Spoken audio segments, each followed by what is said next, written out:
आपके अपने channel bark में आपका स्वागत है। हेलो फ्रेंड्स, वेलकम टू बार्क बीपीएससी। आज हम लोग पढ़ने जा रहे हैं रेगुलेटिंग एक्ट ऑफ 1773। आपको पता है कि जो रेगुलेटिंग एक्ट ऑफ 1773 है, ये पहला कोशिश की गई ब्रिटिश पार्लियामेंट के द्वारा ब्रिटिश ईस्ट इंडिया कंपनी को कंट्रोल करने के लिए।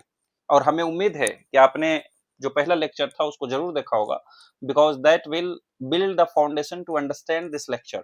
इसलिए ठीक है, इसको स्टार्ट करते हैं। तो हम, क्योंकि ये पहला एक्ट है, इसलिए इसको थोड़ा सा हम लोग ज्यादा पढ़ेंगे। ज्यादा मतलब कि इसके फीचर्स को, रटने वाला चीज को तो कम पढ़ेंगे, समझने वाला जो फैक्ट है उसको ज्यादा हम लोग देखेंगे, ताकि आप सिर्फ देखें और समझ में आ जाए। और फिर जब आप फीचर्स को पढ़ें जो एक्चुअली एग्जाम में पूछे जाते हैं, तो आपको आसानी से याद हो जाए। तो इसमें हम आपसे 5-6 मिनट एक्स्ट्रा लेंगे, ठीक है। और जब हम अगला वीडियो जब बनाएंगे, अगला लेक्चर में आएंगे, जैसे कि पिट्स इंडिया एक्ट 1784 बनाएंगे, तो उसमें हम सिर्फ फीचर्स के बारे में पढ़ेंगे। उसमें एकदम टू द पॉइंट रहेंगे, इधर उधर की कम बातें करेंगे। लेकिन क्योंकि ये पहला है, तो इसको समझने के लिए थोड़ा सा ज्यादा मैटर की आवश्यकता है। तो क्या सरकमस्टांसेस थी कि रेगुलेटिंग एक्ट 1773 लाना पड़ा? क्योंकि ब्रिटिश ईस्ट इंडिया कंपनी को 1600 में ही चार्टर मिल चुकी थी, यानी कि ट्रेडिंग राइट्स मिल गई थी। और हमने 1600 के बाद एक भी एक्ट के बारे में नहीं पढ़ा। तो अचानक 1773 में क्या हुआ जिसके वजह से ब्रिटिश पार्लियामेंट को एक रेगुलेटिंग एक्ट लाना पड़ा? वो क्या रीजंस थी उसको देखते हैं। पहला था the dual system of government created confusion and hardships to the people. अब हम इसको डुअल सिस्टम को ज्यादा नहीं समझाते हैं, नहीं तो टाइम एक्स्ट्रा लग जाएगा। पर आप जानते हैं कि जब ट्रीटी ऑफ इलाहाबाद हुई, और ये ट्रीटी ऑफ इलाहाबाद में एक डुअल गवर्नमेंट की स्थापना की गई बंगाल में। और ये डुअल गवर्नमेंट सिंपली थी कि जो दीवानी राइट्स है, ये Diwani rights British East India company के पास रहेगी, और जो निजामती राइट्स है, जो निजामती निजामती अधिकार हैं, ये जो नवाब है इसके पास रहेंगे। सिंपल है, क्योंकि दो सरकार थी, इसके पास बहुत पावर है, इसके पास सिर्फ रिस्पॉन्सिबिलिटी है। इसलिए इससे जनता को काफी प्रॉब्लम हुई, और यही जनता की प्रॉब्लम को खत्म करने के लिए, यानी कहें कि इतना जो ज्यादा समस्या क्रिएट हो रही थी, तो रेगुलेटिंग एक्ट 1773 लाना पड़ा। इसी समय यही डुअल गवर्नमेंट की वजह से ग्रेट फेमिन आई 1770 में, बहुत ज्यादा भूखमरी हुई। और ये भूखमरी से लाखों लोग बंगाल में मर गए, उनकी मृत्यु हुई। बंगाल, बिहार, उड़ीसा, झारखंड के जो अभी रीजन है, आसाम के जो रीजन है, वहां पर ग्रेट फेमिन आई 1770 में, और इससे पीपल डिवास्टेट हुए। इसलिए भी एक एक्ट लाने की आवश्यकता थी। इसी समय की बात है, आपको पता है कि जब बैटल ऑफ प्लासी हुई, या जब बैटल ऑफ बक्सर हुई 1764 में, तो जितने भी इंग्लिश ऑफिसर्स थे वो खूब पैसा लिए भारत से। वो क्या लिए, नवाब से क्या लिए? जैसे मीर जाफर को उन्होंने नवाब बनाया, मीर कासिम को नवाब बनाया। तो आपने पढ़ा होगा कि कैसे बुर्दमान, जो बीएमसी है, जो और भी एरिया है, उन सभी एरिया का रेवेन्यू कलेक्ट किया, है ना। बहुत सारा, 22.5 लाख रुपया उस समय के टाइम में 22.5 लाख रुपया लिया, है ना, मीर जाफर से, मीर कासिम से, एक्सेट्रा। बहुत सारा पैसा लिया। तो यहां पर देखा गया कि जो ब्रिटिश ऑफिशियल्स हैं वो काफी करप्ट हो चुके थे। The servants of the company had become corrupt. इतने करप्ट थे कि उनको इंग्लैंड में इंग्लिश नवाब बोला जाता था। इतने पैसा उसका हो गया था कि उसे इंग्लिश नवाब कहा जाता था, क्योंकि भारत में वो खूब पैसा कमाते थे। एक तरफ तो वो जो सर्वेंट्स हैं वो भारत में खूब पैसा कमा रहे हैं, दूसरी तरफ कंपनी ब्रिंक ऑफ बैंक्रप्सी पर थी। यानी कंपनी कभी भी बैंक्रप्ट घोषित की जा सकती थी, कि कंपनी के पास पैसा ही नहीं है। और इसलिए कंपनी 1 मिलियन पाउंड के लिए गवर्नमेंट से लोन का अर्जी दिया कि हमें लोन की आवश्यकता है, क्योंकि हमारा जो फंड है वो खत्म हो चुका है। तो आप बताइए कि जो कंपनी इतना प्रॉफिटेबल था, जो कंपनी इतना बड़ा एरिया को कंट्रोल कर रहा है, लेकिन कंपनी लोन के लिए सरकार से गुहार लगा रही है, तो सरकार को या ब्रिटिश पार्लियामेंट को यह मौका मिला कि नहीं कि company, British East India company को अब रेगुलेट करना चाहिए, अब इसके अफेयर को कंट्रोल करना चाहिए, अब देखना चाहिए कि ब्रिटिश ईस्ट इंडिया कंपनी के अंदर क्या हो रहा है। और ऐसा क्यों हुआ? क्योंकि डुअल गवर्नमेंट के कारण जनता को प्रॉब्लम हो रही थी। यही डुअल गवर्नमेंट के कारण ग्रेट फेमिन आती है और काफी लोगों की मृत्यु होती है।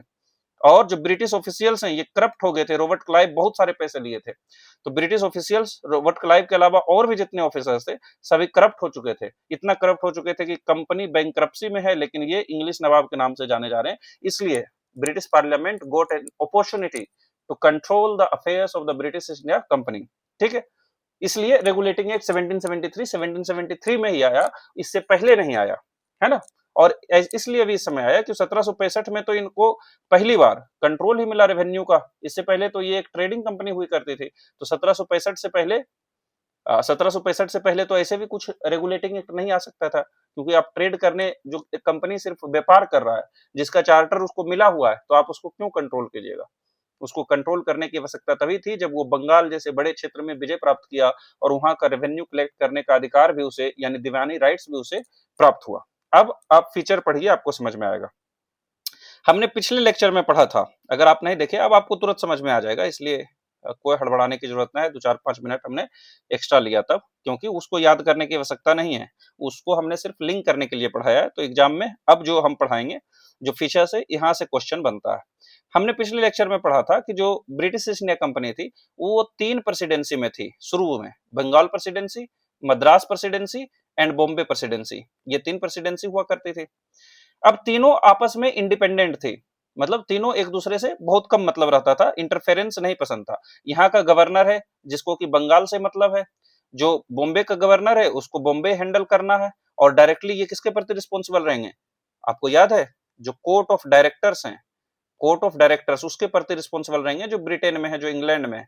और ये किसके प्रति रिस्पॉन्सिबल थे, कोर्ट ऑफ प्रोप्राइटर्स। प्रोप्राइटर्स किसे कहते हैं, ओनर्स को कहते हैं, शेयर होल्डर्स को कहते हैं। ये सब आपको पता होगा। अब देखिए 1773 के थ्रू क्या किया गया कि जो बंगाल के गवर्नर है उसे बताया गया कि अब आप गवर्नर जनरल ऑफ बंगाल बन गए। पहले सिर्फ बंगाल के गवर्नर के नाम से जाने जाते थे, अब गवर्नर जनरल ऑफ बंगाल बना दिया गया। यानी एक तरह से हम बात करें तो गवर्नर जो था बंगाल का, उसको उसका प्रमोशन किया गया। यानी पहले जो बंगाल का सिर्फ गवर्नर था, now he has been made the governor general of Bengal. तो अब अगर 3 प्रेसिडेंसी की बात करें, ये बंगाल है, ये मद्रास है, ये बॉम्बे है, तीनों में पहले गवर्नर होते थे, बराबर पावर होते थे, एक दूसरे में इंटरफेरेंस नहीं किया जाता था। अब जो बंगाल के गवर्नर है इसे क्या बना गया, गवर्नर जनरल ऑफ बंगाल। लेकिन जो बॉम्बे का गवर्नर है ये अभी भी क्या है, गवर्नर ऑफ बॉम्बे है। जो मद्रास का गवर्नर है अभी भी क्या है, गवर्नर ऑफ मद्रास है। यानी अब इसको सुपीरियर बना दिया गया, गवर्नर जनरल ऑफ बंगाल के पास ज्यादा पावर दे दिया गया, इसी के सबऑर्डिनेट बना दिया गया बॉम्बे और मद्रास के गवर्नर्स को। यानी अब governor general of Bengal interfere कर सकता है बॉम्बे और मद्रास में, क्योंकि बंगाल का जो गवर्नर है ये ज्यादा पावरफुल है। इसलिए आप जब आपने अगर कभी पढ़ा हो जो एंग्लो मराठा वार हुआ, तो उसमें जो बॉम्बे का गवर्नर ने साइन किया था बाजीराव प्रथम से, उसको बंगाल का गवर्नर मानने से इनकार कर देता है ना, क्योंकि अब गवर्नर जनरल ऑफ बंगाल क्या है, ज्यादा पावरफुल है। और गवर्नर ऑफ बॉम्बे हो, गवर्नर ऑफ मद्रास हो, उसके सबसर्विएंट है, उसके सबऑर्डिनेट है, उसके जूनियर हैं, उसका फैसला को सम्मान करना पड़ेगा। समझ में आया होगा। तो it designated the governor of Bengal as the governor general of Bengal, यानी बंगाल के गवर्नर का नाम चेंज करके क्या रख दिया गया, पावर पोजीशन को चेंज करके क्या कर दिया गया, गवर्नर जनरल ऑफ बंगाल कर दिया गया। और इसको एक एग्जीक्यूटिव काउंसिल दिया गया 4 मेंबर्स को, ताकि असिस्ट कर सके। अब इसमें आपको परेशान होने की आवश्यकता नहीं है। एग्जीक्यूटिव का मतलब क्या होता है, जो लॉ को इंप्लीमेंट करता है। आगे जब हम पढ़ेंगे धीरे धीरे तो आपके पास आएगा लेजिस्लेटिव काउंसिल। जब लेजिस्लेटिव काउंसिल आएगा तो उसका मतलब क्या होगा कि जो कानून बनाता है। अभी गवर्नर जनरल ऑफ बंगाल जो है इसके पास क्या है, एक एग्जीक्यूटिव काउंसिल है, एग्जीक्यूटिव काउंसिल है। और इस एग्जीक्यूटिव काउंसिल में कितने सदस्य हैं, 4 मेंबर्स हैं, यानी गवर्नर जनरल है और 4 सदस्य का एक काउंसिल है, जो गवर्नर जनरल को किसी भी काम करने में मदद करेगा, for the help of the governor general. क्योंकि गवर्नर जनरल अब पावरफुल हो चुका है, उसका काम का दायरा बढ़ चुका है, इसलिए एक एग्जीक्यूटिव काउंसिल दिया गया 4 सदस्य का, ताकि उसको हेल्प किया जाए। आगे जब लेजिस्लेटिव काउंसिल आएगा तो हम दोनों का अंतर भी बताएंगे, और कब लेजिस्लेटिव काउंसिल आता है, कैसे उसका संख्या बढ़ता है, ये सब धीरे धीरे हम लोग पढ़ेंगे। अभी तो इतना समझना है रेगुलेटिंग एक्ट 1773 से कि गवर्नर जनरल का जो काउंसिल है उसमें एग्जीक्यूटिव काउंसिल रहता है, उसमें 4 सदस्य रहते हैं जो उसका मदद करते हैं, और ये डिसीजन लिया जाता है मेजोरिटी बेसिस पर। मेजोरिटी बेसिस, टोटल कितने सदस्य हुए, गवर्नर जनरल को भी इंक्लूड किया जाए तो 5 है, तो जिस तरफ 3 व्यक्ति होंगे वही डिसीजन लिया जाएगा। और इसका जब डिफेक्ट्स हम लोग पढ़ेंगे तो इसका डिफेक्ट्स यही है कि गवर्नर जनरल तो पावरलेस हो गया ना रिलेटिवली, क्योंकि एग्जीक्यूटिव काउंसिल का 3 मेंबर जो है आपस में समझौता कर लेगा और गवर्नर जनरल को न्यूट्रलाइज कर देगा, इसका डिसीजन को न्यूट्रलाइज कर देगा। इसका जब डिफेक्ट्स पढ़ेंगे तब हम पढ़ेंगे। इसका डिफेक्ट्स पढ़ना इसलिए जरूरी है कि बाद में एक और कानून आता है जिसको हम लोग अमेंडिंग एक्ट कहते हैं, 1782 में आता है, उसको समझने के लिए हमको पढ़ना पड़ेगा। ठीक है, तो पहला पॉइंट आप समझ गए कि जो बंगाल का गवर्नर है उसको बंगाल के गवर्नर जनरल बनाया गया, उसके लिए एक एग्जीक्यूटिव काउंसिल क्रिएट किया गया 4 सदस्य का, और वो उसको मदद करेगा। लेकिन प्रॉब्लम ये थी कि मेजोरिटी बेसिस पर डिसीजन लिया जाता था, इसलिए गवर्नर जनरल का पावर थोड़ा कम हुआ। जो पहला गवर्नर जनरल बंगाल के बनते हैं वो लॉर्ड वारेन हेस्टिंग्स बनते हैं। आपको याद होगा, अगर हिस्ट्री का क्लास पढ़े हैं अच्छे से, तो पता होना चाहिए कि जो डुअल गवर्नमेंट था, ये डुअल गवर्नमेंट को खत्म किया जाता है 1772 में वारेन हेस्टिंग के द्वारा। यानी कि 1773 के रेगुलेटिंग एक्ट आने से पहले बंगाल के जो गवर्नर है उसका नाम क्या है? उसका नाम वारेन हेस्टिंग्स है। ये पहले से आप जानते होंगे। इसलिए यही वारेन हेस्टिंग्स जो पहला गवर्नर जनरल ऑफ बंगाल है, यही बनता है, क्योंकि इसी का प्रमोशन होता है। अब गवर्नर ऑफ बंगाल नहीं, गवर्नर जनरल ऑफ बंगाल हो गया है, और इसके अंदर मद्रास और बॉम्बे के गवर्नर्स को रखा गया। ठीक है, तो यही बात यहां लिखी हुई है कि it made the governors of Bombay and Madras presidency subordinate to the governor general of Bengal. यानी कि जो गवर्नर जनरल बंगाल के हैं, इसके नीचे अब गवर्नर ऑफ बॉम्बे और मद्रास काम करेंगे। यही रेगुलेटिंग एक्ट 1773 में एक क्लॉज था जिसने प्रोवाइड किया कि there should be the establishment of supreme court at Calcutta in 1774, कि कलकत्ता में हम सुप्रीम कोर्ट का निर्माण करने जा रहे हैं। अब ये सुप्रीम कोर्ट को अभी के सुप्रीम कोर्ट से कंपेयर नहीं करना है। अभी का सुप्रीम कोर्ट बहुत पावरफुल है। अभी का सुप्रीम कोर्ट एक डेमोक्रेटिक कंट्री का पार्ट है। उस समय का सुप्रीम कोर्ट, सिंपली आप समझिए कि एक कोर्ट कलकत्ता में बनाने की बात की गई, और ये कोर्ट का नाम क्या था? सुप्रीम कोर्ट था। अभी के सुप्रीम कोर्ट से इसका कोई भी संबंध नहीं है, आपको ये समझना है। तो जो रेगुलेटिंग एक्ट 1773 आया है, जिसमें दिया गया है, क्या बताया गया है कि एक सुप्रीम कोर्ट का निर्माण होगा कलकत्ता में, 1774 में होगा, और ये कलकत्ता में 1774 में सुप्रीम कोर्ट बनता भी है। और इस सुप्रीम कोर्ट में एक चीफ जस्टिस होंगे और 3 जजेस होंगे। यानी ये जो सुप्रीम कोर्ट है, इसमें 3 जजेस होंगे, जिसे प्यूनी जजेस बोलते हैं आजकल, यानी 3 नॉर्मल जजेस होंगे, 3 जज हैं और एक चीफ जस्टिस है। जैसे अभी भी चीफ जस्टिस होते हैं सभी का हेड, तो एक चीफ जस्टिस है और 3 नॉर्मल जजेस हैं। यही चीफ जस्टिस जो पहली बार बनते हैं उसका नाम है एलिजा इम्पे। ये भी क्वेश्चन पूछा जा सकता है कि बताइए, रेगुलेटिंग एक्ट 1773 के तहत जो सुप्रीम कोर्ट बनाया गया कलकत्ता में 1774 में, उसमें जो पहला चीफ जस्टिस थे उसका नाम क्या था? तो उसका नाम एलिजा इम्पे है। आपको याद रखना है, क्या नाम है? Elijah Impey. अब आप देख रहे होंगे कि हम इसमें थोड़ा ज्यादा टाइम ले रहे हैं, बार बार रिपीट कर रहे हैं, क्योंकि आपको इन सब चीजों को याद करने में काफी डिफिकल्टी होती है। तो ये जितना भी लेक्चर आएगा इसमें थोड़ा सा टाइम ज्यादा लगेगा, पर आपको याद करा देने की कोशिश रहेगी हमारी क्लास में। ठीक है, आगे बढ़ते हैं।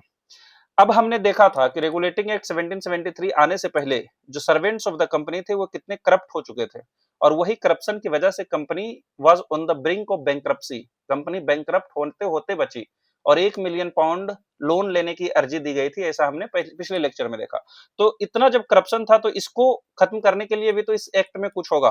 तो इसलिए ये क्या बोल रहा है कि it prohibited the servants of the company from engaging in any private trade और एक्सेप्टिंग प्रेजेंट्स और ब्राइब्स फ्रॉम द नेटिव्स, कि आप कोई भी प्राइवेट ट्रेड में नहीं एंटर करेंगे। यानी कंपनी का ट्रेड तो बढ़िया है, पर आप अपने तरफ से दुकानदारी न चलाइए। कंपनी का प्रोडक्ट जब आ रहा है तो आप अपना भी 1 किलो बैगन रख दीजिए ठेला पर और उसको अलग से बेच के पैसा कमाइए, ऐसा नहीं चलेगा। तो प्राइवेट ट्रेड से साफ साफ रोका जा रहा है, और कोई भी प्रेजेंट यानी गिफ्ट्स या ब्राइब्स नेटिव्स यानी लोकल व्यक्ति से नहीं लेना है। लोकल राजा से, लोकल नवाब से, लोकल नोबल से आपको कोई भी गिफ्ट या ब्राइब्स नहीं लेना है, और प्राइवेट ट्रेड नहीं करना है। ये साफ रेगुलेटिंग एक्ट 1773 में कंपनी के सर्वेंट्स के लिए डायरेक्शन आया था, क्योंकि कंपनी के सर्वेंट्स काफी करप्ट हो चुके थे। उसे ब्रिटेन में इंग्लिश नवाब कहा जाता था। उसको रोकने के लिए द कंपनी और द रेगुलेटिंग एक्ट 1773 ये प्रोविजन लेकर आती है कि प्राइवेट ट्रेड नहीं करना है, ब्राइब और प्रेजेंट्स एक्सेप्ट नहीं करना है। ठीक है, आगे चलते हैं। It strengthened the control of British government over the company by requiring the court of directors to report on its revenue, civil and military affairs in India। क्या बोल रहा है? हमने पिछले लेक्चर में देखा था कि जो कंपनी का अफेयर्स है उसको कौन देखता है? उसको देखता है कहा गया कोर्ट ऑफ डायरेक्टर्स देखता है। 2 में अंतर बताया था ना, court of proprietors and court of directors. तो प्रोप्राइटर्स वाला तो मालिक था, लेकिन जो डे टू डे अफेयर्स है वो कौन देखता था? कोर्ट ऑफ डायरेक्टर्स देखता था। तो इस एक्ट के थ्रू ब्रिटिश पार्लियामेंट ने क्या बोला कि आप हमें रिपोर्ट कीजिए, आप हमें बताइए कि आपका सिविल मैटर्स क्या है, आपका रेवेन्यू कितना कलेक्ट हुआ, आपने मिलिट्री के क्षेत्र में क्या किया। तो इस तरह से ब्रिटिश पार्लियामेंट क्या करना चाह रहा है? ये जो कोर्ट ऑफ डायरेक्टर्स है या कंपनी है उसको कंट्रोल करना चाह रहा है ना? लिखा हुआ है ना कि इट स्ट्रेंथेंड, मजबूत किया the control of British parliament, या ब्रिटिश गवर्नमेंट का जो कंट्रोल है कंपनी पर उसको मजबूत किया। कैसे? ताकि कोर्ट ऑफ डायरेक्टर्स रिपोर्ट करें, रेवेन्यू हो, सिविल हो, मिलिट्री अफेयर्स, जो भी एक्शन भारत में ले रही कंपनी उसको रिपोर्ट करना होगा किसको? कोर्ट ऑफ डायरेक्टर्स, क्योंकि वो हमेशा ब्रिटेन में ही रहता है। किसको रिपोर्ट करेगा? ब्रिटिश गवर्नमेंट को रिपोर्ट करेगा। और इस तरह से देखते हैं कि ब्रिटिश गवर्नमेंट धीरे धीरे अपना नकेल कस रही है किस पर? जो ब्रिटिश ईस्ट इंडिया कंपनी है। ब्रिटिश पार्लियामेंट ने एक्ट पास किया और बताया कि ब्रिटिश गवर्नमेंट को आपको रिपोर्ट करना होगा। ये सब चीजें आपको समझ में आई होगी। अब हम आपको एक बार रिवाइज करा देते हैं तो आपको याद हो जाएगा। पहला चीज हमने क्या पढ़ा? पहला चीज हमने बहुत सिंपल पढ़ा कि जो गवर्नर है बंगाल का, इसको बना दिया गया गवर्नर जनरल ऑफ बंगाल। और जो गवर्नर है मद्रास का, गवर्नर है बॉम्बे का, ये अब इसके जूनियर काम करेंगे, यानी इसका डिसीजन सुनना पड़ेगा। पहले गवर्नर जनरल ऑफ बंगाल कौन बनते हैं? वारेन हास्टिंग बनते हैं। ठीक है। दूसरा हमने क्या पढ़ा कि there should be the establishment of supreme court at Calcutta. एक सुप्रीम कोर्ट है जो कलकत्ता में बनेगा और इसमें 3 जज होंगे, एक चीफ जस्टिस होंगे। और ये कब बनेगा? 1774 में बनेगा। और पहला जो चीफ जस्टिस बनते हैं वो कौन है? एलिजा इम्पे बनते हैं। एलिजा इम्पे बनते हैं, ये भी हमने देखा। दूसरा क्या, तीसरा क्या आया कि जो ब्रिटिश ऑफिशियल्स हैं, ब्रिटिश ईस्ट इंडिया कंपनी के जो सर्वेंट्स हैं, वो कोई भी प्राइवेट ट्रेड नहीं करेंगे, कोई भी प्रेजेंट नहीं लेंगे नेटिव से, कोई भी ब्राइब नहीं लेंगे नेटिव से, यानी लोकल राजा हो, नवाब हो, आम आदमी हो, उससे कोई भी प्रेजेंट, ब्राइब एक्सेट्रा नहीं लेना है। और फिर क्या हुआ कि जो कोर्ट ऑफ डायरेक्टर्स हैं, जो कोर्ट ऑफ डायरेक्टर्स हैं, ये कोर्ट ऑफ डायरेक्टर्स को क्या करना पड़ेगा? रिपोर्ट करना पड़ेगा। किसके पास? ब्रिटिश गवर्नमेंट के पास। क्या रिपोर्ट करेंगे? आपने मिलिट्री के क्षेत्र में क्या एक्शन लिया है, आप रेवेन्यू के क्षेत्र में क्या एक्शन लिया है, आप सिविल के क्षेत्र में क्या एक्शन लिया है, कोई भी एक्शन यहाँ होता है तो रिपोर्ट करना होगा। और इस तरह से हम देखते हैं कि ब्रिटिश गवर्नमेंट अपना जो कंट्रोल है ब्रिटिश ईस्ट इंडिया कंपनी पर, उसको मजबूत करता है। ठीक है, इसमें कोई दिक्कत नहीं है। अब देखते हैं कि कुछ डिफेक्ट्स थे रेगुलेटिंग एक्ट ऑफ 70। ये सिर्फ हम रेगुलेटिंग एक्ट 1773 में ही पढ़ रहे हैं, और बाकी इसके बाद जितना भी एक्ट आएगा उसमें हम लोग डिफेक्ट्स एक्सेट्रा के बारे में चर्चा नहीं करेंगे। इसमें थोड़ा सा कर लेते हैं, बहुत कम समय लगेगा। हमने देखा कि ये जो रेगुलेटिंग एक्ट 1773 है, इसको लाया गया किस बैकग्राउंड में? कि देयर वाज फेमीन, भारत में एक फेमीन आया 1770 में, लाखों लोगों की जाने गई, डुअल गवर्नमेंट से लोग परेशान हैं, उसको सोल्व करने के लिए लाया गया। लेकिन क्या इस एक्ट में आपने कुछ पढ़ा जो पीपल ऑफ इंडिया के लिए हो? यानी कि ये सिर्फ एक ढकोसला था, ये सिर्फ एक दिखावा था कि हम भारत के जनता के प्रति प्रेम के प्रति ला रहे हैं, भारत के जनता की भलाई के लिए ला रहे हैं, पर ऐसा कुछ भी इसमें नहीं था। ये गवर्नर जनरल को पावरलेस कर देता है। कैसे? क्योंकि डिसीजन लेना था मेजोरिटी बेसिस पर।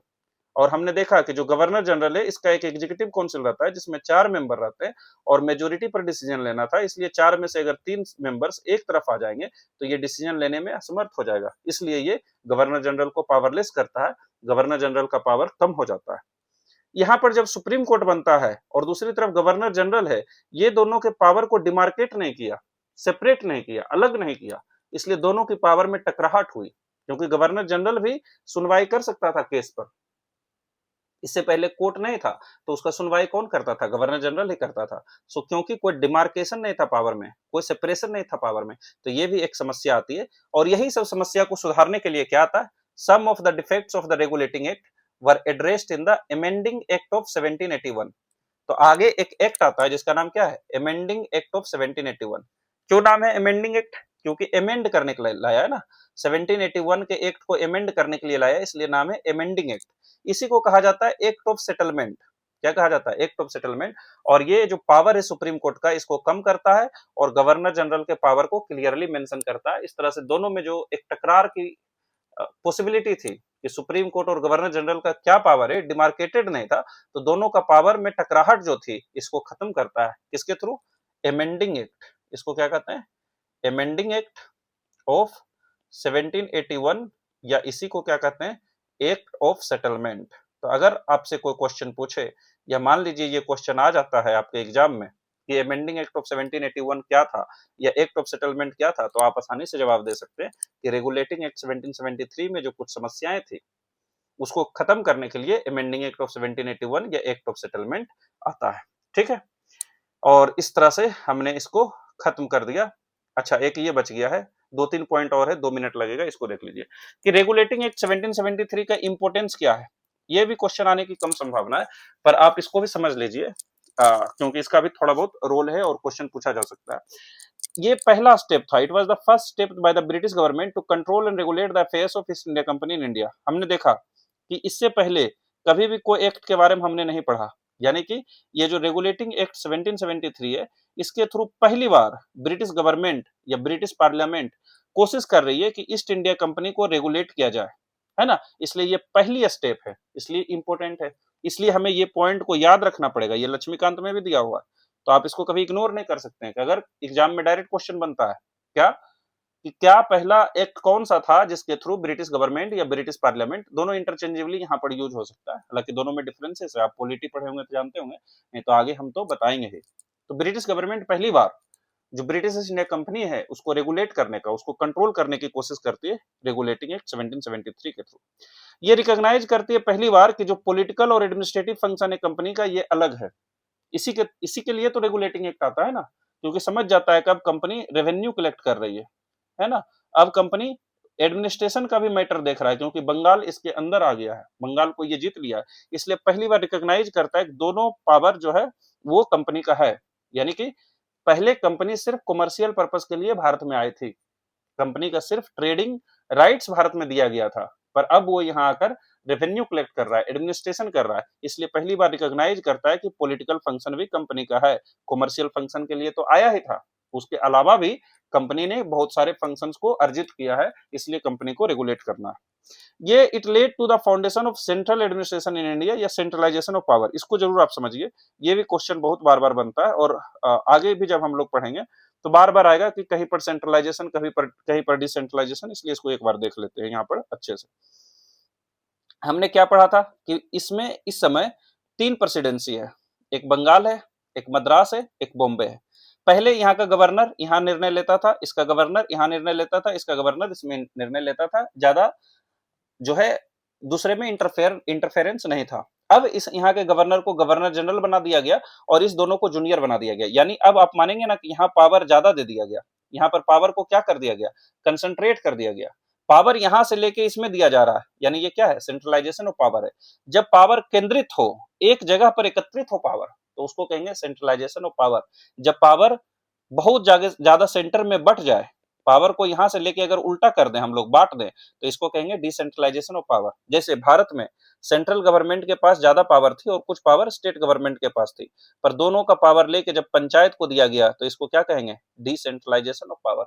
अब अगर हम पंचायत और म्युनिसिपैलिटी को खत्म कर दें, स्टेट गवर्नमेंट को भी खत्म कर दें, तो सभी पावर क्या आ जाएगा, एक केंद्र में आ जाएगा, तो इसको क्या कहेंगे, सेंट्रलाइजेशन ऑफ पावर।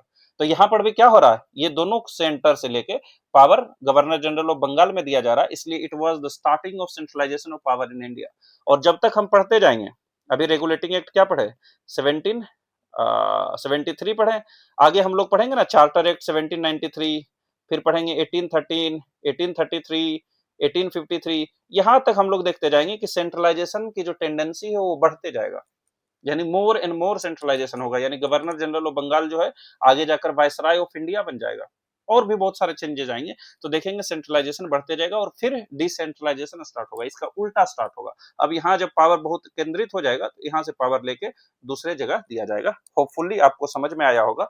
आप जरूर हमसे मिलिए अगले लेक्चर में, जो कि है पिट्स इंडिया एक्ट, और हमारे चैनल को सब्सक्राइब कर लीजिए ताकि हमारा वीडियो आते ही आपको नोटिफिकेशन जाए और आप हमारा वीडियो देखकर अपने एग्जाम की तैयारी को और मजबूत कर सकें।